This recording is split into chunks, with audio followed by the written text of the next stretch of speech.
A church in Highland Hills opened up its parking lot tonight as a space for black voters to watch this debate from the comfort of their cars. News 5's Olivia Fecto was there. She explains tonight how organizers are using events like these to get more people to the polls. At Mount Zion Fellowship, a church in Highland Hills, cars drove into the parking lot Tuesday afternoon, ready for an evening of food, activities, and a chance to watch the first presidential debate. I know this year more than any year it's super important to vote, specifically for our demographic, so I just wanted to show my support, and I heard there was going to be free food, so that never hurts. GINA BIRCH of Oakwood Village came out to the dinner and debate, invited by her friend. The event was part of the We Got the Power tour by the Black Voters Matter Fund.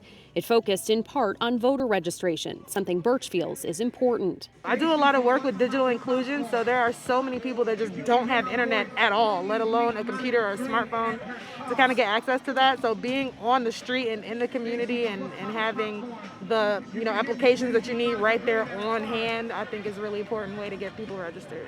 One of the organizers of this event told me they were expecting more than 200 cars filled with different families to come out here to watch this debate. The organizer says it is critical for people to stay involved in the political process. The biggest understatement is that your vote doesn't matter.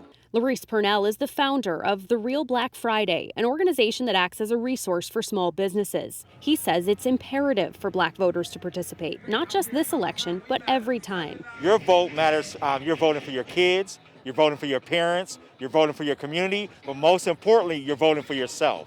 When black people don't vote, then they kind of take themselves off the table from having a voice. Monica Green, an organizer for the Ohio region of Black Voters Matter, says that's especially important in this climate. There's a whole cry out around, I want to be heard, I want to have justice, I want to have a voice, I want to have a seat at the table. For GINA BIRCH, this debate was an opportunity to hear from the candidates as the election draws near. My main concern with Joe Biden is solidity and consistency.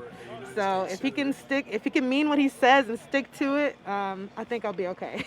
Olivia Fecto, News 5.